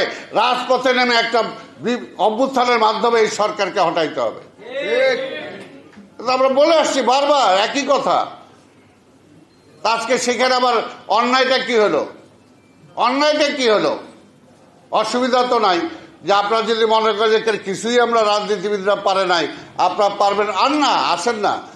জনগণের কাছে যাইতে ভয় কিসের? হাসিনাও জনগণের ম্যান্ডেট দিতে ভয় পাইছে, আপনারাও জনগণের ম্যান্ডেট দিতে ভয় পান। কারণটা কি রে ভাই? তাহলে তো পরিষ্কার, তাহলে তো আমরা যেটা বলি, তাহলে কি আবার ওই পরাজিত ফ্যাসিবাদ হাসিনার এই ক্ষমতায় আনার জন্য কি ষড়যন্ত্র হচ্ছে কিনা? পরিষ্কার কথা। কারণ আমরা তো দেখছি যে আওয়ামী লীগের সাথে অনেকে কারা কারা মিলতেছেন এবং বিএনপিকে ঠেকানোর জন্য কি বিএনপি নির্বাচন দিলেই আগে যেটা হাসিনা বলতো, এই নির্বাচন কেন দেবো, তারেক আইসা দেশ চালাবে এর জন্য। আজকে বলে নির্বাচন দিলেই তো বিএনপি, আরে তাহলে জনগণের উপরে এদের আস্থা নাই। আমরা কি বিএনপি জোর করে ভোট দেওয়ার সুযোগ আছে? আর ডক্টর ইউনূস এখন সরকার প্রধান, মন্ত্রী হলেন আপনারা, তা আমরা জোর করে কিভাবে ভোট নিব রে ভাই? তো পাবলিক যদি ভোট দেয় বিএনপিকে, আপনার অসুবিধাটা কি? তার অসুবিধা বিএনপির, ওই যে হাসিনারও অসুবিধা ছিল, জনগণ ভোট দিলে বিএনপি চলে আইব, এদেরও অসুবিধা। তাহলে কি একই জায়গায় সূত্র? তাইলে তো সেই জায়গায় আমাদের মনে প্রশ্ন আসে, ভয় হয়। কিন্তু পরিষ্কার কথা ভাই, বুঝেন নাই এত কিছুর পরেও এই বিএনপিকে ঠেকানোর জন্য কি না করছেন? বেগম খালেদা জিয়াকে মেরে ফেলার চেষ্টা করা হয়েছে, এখনো তিনি পরিপূর্ণ সুস্থ হন নাই। তারেক রহমানকে মেরে ফেলার জন্য ষড়যন্ত্র হয়েছে, আমাদের অসংখ্য হাজার হাজার কর্মীদেরকে মেরে ফেলা হয়েছে। এখনো ইলিয়াস আলী, চৌধুরী আলম সহ অনেক গুম করা হয়েছে, তাদেরকে আমরা ফিরে পাই নাই। আর বিএনপির লগে আওয়ামী লীগের মিলান, আর বিএনপির কি কন্ট্রিবিউশন সেটা নিয়ে প্রশ্ন করেন। নিজেরা দেখেন 2 দিন আগে কি ছিলেন, 1 সপ্তাহ আগে কোথায় ছিলেন। এখনো জনগণ বিএনপিকেই প্রশ্ন করে, কিরে ভাই দেশটা কোথায় যাইতেছে? আপনাদেরকে প্রশ্ন করে না। আপনারা তো কালকে বাদে পরশু রিজাইন করলে চলে যাবেন, কেউ আপনার ঠোকাও দিবেন আপনার দরজায়। কিন্তু বিএনপি সরকারে থাকুক আর বিরোধী দলে থাকুক, মানুষ এসে বিএনপিকেই জিজ্ঞেস করে। কারণ বিএনপির জন্মই দিয়েছে জিয়া রহমান এই দেশটাকে রক্ষা করার জন্য, গণতন্ত্রকে রক্ষা করার জন্য, স্বাধীনতাকে রক্ষা করার জন্য, মানুষের মৌলিক অধিকারকে রক্ষা করার জন্য। আর বিএনপি সেই দায়িত্ব পালন করছে। কে চাইলো না তাতে কিছু আসে যায় না। বিএনপি দায়িত্ব পালন করতেছে, বিএনপি দায়িত্ব পালন করবে, তা আমরা করে যাচ্ছি। আর ওই যে বললাম ক্ষমতার লোভও বিএনপিকে দেখায় না, আর সেটার জন্য ধমকও বিএনপিকে দিয়েন না। শুধু আওয়ামী লীগ না, আওয়ামী লীগের যে বন্ধু প্রতিবেশী, তারও বন্ধু আছে যারা বাইরে, এই সবার সাথে লড়াই করেই 17 বছর ধরে আমরা টিকে আছি। বলে যে বিএনপি কি করছে, ফিরাই দেন না 17 বছর। আমার চৌধুরী আলমকে ফিরাই দেন, ইলিয়াস আলীকে ফিরাই দেন, অসংখ্য শহীদ হয়েছে যারা তাদেরকে ফিরাই দেন, গুম হয়েছে যারা তাদের ফিরাই দেন, সেই মায়ের বুকে ফিরাই দেন তাদেরকে। বড় বড় কথা বলেন। আজকে বিএনপির সাথে আওয়ামী লীগের মিলায়, উমুককে মিলায়, আবার অনেকে সৎ, বেশি সৎ হয়ে যায়। সতের নকশা আমরা দেখছি, কারা দখল করতেছে, কি দখল করতেছে, সবকিছু আছে। সব দোষ হলো খালি বিএনপি। আরে ভাই, দখল করলে আপনারা ধরেন না কেন? ক্ষমতায় আছেন আপনি, দোষ দেন বিএনপি রে। ক্ষমতায় আছেন আপনি, সেই পূজা মণ্ডপ পাহারা দিতে হয় বিএনপিকে। ক্ষমতায় আছেন আপনি, তারেক রহমানকে নির্দেশ দিতে হয়, খবরদার সারা দেশে কোনো অরাজকতা হবে না। 5 দিন তো পুলিশ ছিল না, পুলিশের দায়িত্ব পালন করেছে বিএনপি। পুলিশ থানায় বসার সাহস পাচ্ছিল না, বিএনপি লোকজন নিয়ে পুলিশকে থানায় নিয়ে বসাইছে। কারণ বিএনপি জানে বিএনপি দেশপ্রেমিক দল। তো সেই কারণেই আজকে বলবো, দেশের আরেকটা অরাজকতার দিকে ঠেলে দিয়েন না। আমরা বুঝতে পারতেছি না, কয়েকদিন ধরে জনগণের মধ্যে একটা প্রশ্ন চলে আসছে, কিরে ভাই, দেশটা আবার কোন দিকে যাচ্ছে, কি হচ্ছে, কেন আজকে এই অবস্থাটা? আমরা তো একটা নির্বাচনই চাইছি, অন্য কিছু তো চাই নাই। তো নির্বাচন চাওয়াটা কি অপরাধ নাকি? নির্বাচন চাই, নির্বাচনের জন্যই সব, নির্বাচনের জন্যই সব, মানুষের ভোটের অধিকারের জন্যই সব। রাষ্ট্র পরিচালনা কে করবে সেটা আপনারা কয়েকজন মিলে ঠিক করবেন না, সেটা জনগণ ঠিক করবে। কাজে জনগণের ম্যান্ডেট দিতে ভয় পাওয়ার তো কোনো কারণ নাই, আমরা তো বুঝি না এটা। তাই ভাইয়ের আমার, আজকে পরিষ্কার কথা, যদি সরকারে যারা আছেন, সরকারে বৈশা যদি দল করতে চান, তাহলে আপনাকে আগে রিজাইন করতে হবে, পরিষ্কার কথা। আর সরকারি ব্যবস্থাপনা নিয়ে কোন দল বানাইবেন, সেটাও হবে না। নিরপেক্ষ থাকেন, নির্বাচন করেন, নির্বাচন পর্যন্ত থাকেন। আর নির্বাচনের আগেই যদি নিরপেক্ষতা হারান, তাহলে রিজাইন করেন। রিজাইন করে যারা নিরপেক্ষ থাকতে পারবে তাদেরকে সরকারে নেন। আমরা বিশ্বাস করি ডক্টর ইউনূসকে, আমরা বিশ্বাস করি, তার উপর আমাদের আস্থা আছে। কিন্তু আপনার আশেপাশে এই সমস্ত নিয়ে চলবে না। যারা উল্টাপাল্টা কথা বলবে, যারা আন্দোলনকারী দল, যারা বিএনপি সম্পর্কে উল্টাপাল্টা কথা বলবে, সেটাও কোনোভাবে হবে না। তাহলে পরিষ্কার তাদেরকে বলেন যে তারা যায় সরকার ছাইরা তারা বাইরে যায় রাজনীতি করুক। পরিষ্কার কথা, আমরা তো মানা করি নাই, রাজনীতি যে কেউ করতে পারে, সেটা করুক। আর আরেকটা বলবো, আমাদেরকে হতাশ হওয়া যাবে না। 17 বছর আমরা সব ত্যাগ করছি না আমরা? আরে ভাই, যে যত কথাই বলুক, নির্বাচন ছাড়া কোনো বিকল্প নাই, নির্বাচন ছাড়া বিকল্প নাই। তাই কাজেই নির্বাচন যে কোনো সময় আসবে, নির্বাচন যে কোনো সময় দিবে।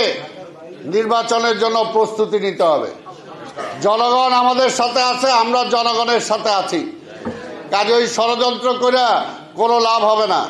জাতীয় আন্তর্জাতিক ষড়যন্ত্রকে ভেদ করেই আমরা টিকে আছি। তাই ইনশাল্লাহ আমরা বিশ্বাস করি যে আমাদের নেতা শহীদ রাষ্ট্রপতি জিয়া রহমান যে পথ দেখায় গেছেন, আমাদের সেই পথেই চলতে হবে। যদি সেই জিয়া রহমানের আদর্শকে আমরা বুকে ধারণ করতে পারি, অনুসরণ করতে পারি, তাহলে এই শক্তিকে ঠেকানোর মতো কেউ নাই। কারণ সেখানে থাকবে সততা, সেখানে থাকবে ডিসিপ্লিন। যদি এই দুইটা থাকে, এই দুইটা আদর্শ, সততা আর ডিসিপ্লিন নিয়ে যদি আমি চলতে পারি, দেশপ্রেম নিয়ে যদি চলতে পারি, তাহলে স্বাভাবিকভাবে এখানে আমার হারানোর কিছু নাই। আমরা অনেক কিছু হারাইছি, কাজে সামনে আর হারানোর কিছু নাই। দেশটাকে দিতে হবে, এবং এই দেশটাকে দেওয়ার সময় এখন আসছে, দেশটাকে দেওয়ার সময় আসছে। সম্ভব সেটা আমরা তো প্রমাণ করে দিতে পারবো ইনশাল্লাহ, যে বিএনপি যদি রাষ্ট্র ক্ষমতায় আসে, অল্প সময়ের ব্যবধানে এই যে রাষ্ট্রীয় যে সমস্যা আছে, সেই সমস্যাগুলো সমাধান হবে ইনশাল্লাহ। কাজে আমরা আজকের এই দিনে আমাদের নেতা শহীদ রাষ্ট্রপতি জিয়াউর রহমানকে আমরা স্মরণ করি এবং এই দেশে আবার বলবো, এই সরকারকেও বলবো, আমরা চাই না এই সরকার ব্যর্থ হোক, আমরা চাই এই সরকার সফল হোক। তার সফলতা হইল ওইখানেই যে একটা সফলভাবে অংশগ্রহণমূলক গ্রহণযোগ্য নির্বাচন করে নির্বাচিত সরকারের কাছে ক্ষমতা অর্পণ করাটাই হলো তার সাকসেস, তার সার্থকতাটা ওইটাই। কাজে সেই দিকে হাঁটবেন এই সরকার, অন্যদের দিকে কথা শুনবেন না, অন্য চক্রান্তের সাথে শরিক হবেন না, এটাই আমরা চাই। আপনাদের সবাইকে ধন্যবাদ। খোদা হাফেজ। বাংলাদেশ জিন্দাবাদ। ধন্যবাদ আব্দুল সালামকে। ডক্টর ইউনূস এই সময় দায়িত্ব না নিলে বাংলাদেশটা কোথায় যেত আমরা জানতাম না। আমরা বিএনপির সমস্ত নেতা কর্মীরা ডক্টর ইউনূসের সরকারকে সমর্থন দিয়েছিলাম, এখনো তাদের প্রতি আমাদের আস্থা আছে। ডক্টর ইউনূসের প্রতি আমাদের আহ্বান থাকবে, আপনিও তো মুক্তিযুদ্ধে অবদান রেখেছিলেন, তাই আপনার আশেপাশে থেকে যারা মুক্তিযুদ্ধকে ছোট করতে চায় তারা আপনাকেই বিতর্কিত করতে চায়। আমরা আপনাকে বারবার আহ্বান জানিয়েছি, বিএনপির পরামর্শ নেন। বিএনপির 3 বারের রাষ্ট্র পরিচালনার অভিজ্ঞতা আছে, আপনি উপকৃত হবেন। আর যদি এই যে চ্যাংরা প্যাংরা যারা মুক্তিযুদ্ধ নিয়ে কটাক্ষ করে তাদের কথা শুনেন, আপনার সম্মান বিনষ্ট হবে, যেটা বাংলাদেশের কোন দেশপ্রেমিক মানুষ চায় না। বন্ধুরা, আমরা মনে করি আপনার নেতৃত্বে খুব অল্প সময়ে ন্যূনতম সংস্কার, যেটা না হলেই নয়, সেই সংস্কার করে একটা নিরপেক্ষ নির্বাচন দেন। যেই নির্বাচিত হোক বাংলাদেশের মানুষ আজীবন আপনাকে যাতে সম্মান করতে পারে, আমরা সেটাই কামনা করি। বন্ধুরা, এবার আপনাদের সামনে বক্তব্য রাখবেন মুক্তিযোদ্ধা দলের সংগ্রামী সভাপতি, 1971 সালে যার পুরো পরিবার মুক্তিযুদ্ধে অংশগ্রহণ করেছিল, তার বড় ভাই সম্মুখ যুদ্ধে শহীদ হয়েছিলেন, শাহাদাত বরণ করেছিলেন লেফটেন্যান্ট আশফাকুজ্জামান বীর উত্তম। তার 3 ভাই সবাই মুক্তিযুদ্ধ করেছিল। মুক্তিযুদ্ধ করার কারণে তার পিতা পাকিস্তান সেনাবাহিনীর হাতে গ্রেপ্তার হয়ে চরম নির্যাতনের শিকার হয়েছিল, যিনি গত 14-15টা বছর মুক্তিযোদ্ধা দলকে হাঁটি পা করে আজকে এই অবস্থানে নিয়ে এসেছেন। আমাদের প্রিয় সভাপতি বীর মুক্তিযোদ্ধা জনাব ইশতিয়াক আজিজুল ফতেমার আপনাদের সামনে বক্তব্য রাখছেন।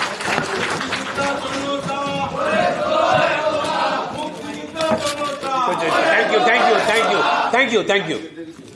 বিসমিল্লাহির রহমানির রহিম।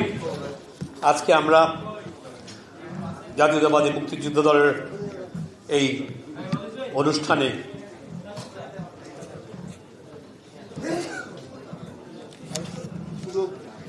শহীদ জিয়ার ৭৯তম জন্মদিনে ৮৯তম তার সম্বন্ধে দুটো কথা বলার জন্য এবং দেশের দুটো কথা বলার জন্য আমরা একত্রিত হয়েছি।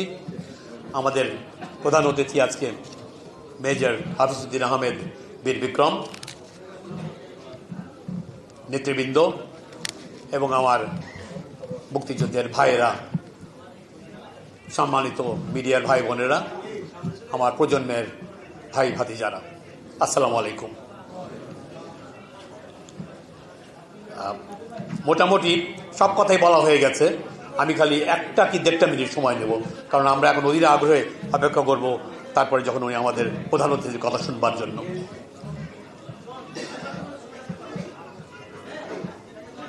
মেজর জিয়াউর রহমান যদি স্বাধীনতা ঘোষণা না করতেন তাহলে আমরা আজকে এখানে পৌঁছাতাম না। মেজর জিয়াউর রহমান, পরবর্তীতে শহীদ প্রেসিডেন্ট জিয়াউর রহমান বীর উত্তম, উনি মুক্তিযুদ্ধের ডাক দিলেন, তার মানে উনি মুক্তিযুদ্ধ। সেই কথা শুনে আমরা মুক্তিযুদ্ধে জয়েন করলাম, আমরা মুক্তিযোদ্ধা হলাম। সে না হলে মুক্তিযুদ্ধ হতো না, আমরা মুক্তিযুদ্ধ হতে পারতাম না। আজকে আমরা এত গর্ব নিয়ে গত 44 বছর কি পেলাম না পেলাম সেটা নিয়ে আমরা তর্কে যাব না, কিন্তু আমরা মুক্তিযোদ্ধা হয়ে যেভাবে চলি সমাজে সেই সম্মান আমরা পেতাম না। একজন ক্ষণজন্মা পুরুষ 42 বছর বয়সে উনি পৃথিবী থেকে চলে গেছেন। 3টা বছর এই পরিচালনা করতে পেরেছেন এই বাংলাদেশকে। তার সেই অবদান আজ পর্যন্ত, সেটার উপরে সেই যে ভিত রচনা করে গিয়েছিলেন, সেটার উপরে বাংলাদেশ আজও চলছে। সেই সব কথার মধ্যেও যাব না। তার সততা, তার দূরদৃষ্টি, তার অনেস্টি অফ পারপাস আমাদেরকে রিয়েলাইজ করতে হবে। আজকে অনেক কথা হচ্ছে মুক্তিযুদ্ধ নিয়ে, ৭১ নিয়ে, 47 থেকে চলে আসছে 2025-এ। তো এই সমস্ত কথার মধ্যে আমি যাব না, অনেক কথা বলা হয়ে গেছে, আপনারা সবাই সবকিছু জানেন। আমি আমার প্রজন্মের ভাই ভাতিজাদেরকে বলবো, তোমরা তৈরি হও। তোমাদের কাছ থেকে আশা করব যে তোমরা প্রত্যেকে এক একজন জিয়া হবে। আমাদের বয়স হয়ে গেছে, আমরা সামনে থাকবো, আর তোমরা জিয়াউর রহমানের সেই দেওয়া দায়িত্ব তোমরা সামনের দিকে এগিয়ে নিয়ে যাবে। আমি আর কোনো কথার মধ্যে যাব না, অনেক কিছু বলার ছিল, সময় অনেক ক্ষেপণ হয়েছে। আজকে মুক্তিযোদ্ধা ভাইয়েরা অনেক দূর দূর থেকে এসছেন, আপনাদেরকে সামনে রেখে আমরা কথা বলি। আপনারা না আসলে আমাদের এটা পরিপূর্ণ হয় না। আপনাদের সবাইকে আমরা কথা বলতে দিতে পারি না, আপনাদের সবাইকে আমরা মঞ্চে ডাকতে পারি না। সেই জন্য আমি দুঃখ প্রকাশ করছি আপনাদেরকে। কিন্তু আমরা একটা দলে এইভাবেই চলে। কাজে আপনারা কেউ দয়া করে মনে ক্ষুণ্ণতা নেবেন না। আপনাদের এখানে আসার জন্য সবাইকে আমার আন্তরিক শুভেচ্ছা এবং অভিনন্দন যে আপনারা বারবার আমাদের ডাকে আসেন। আমার বোনেরাও কিছু এসছে, শেরপুর থেকেও নুরজাহান আপা এসছেন, এরকম অনেকে এসছেন অনেক দূর দূরান্ত থেকে। আপনাদের সবাইকে ধন্যবাদ জানিয়ে আজকে এখানে আসবার জন্য আমার বক্তব্য এখানে শেষ করছি। বাংলাদেশ জিন্দাবাদ, শহীদ জিয়া অমর হোক, বেগম জিয়া জিন্দাবাদ, তারেক রহমান ফিরে আসবে বীরের বেশে, বাংলাদেশ মুক্তিযোদ্ধা দল জিন্দাবাদ।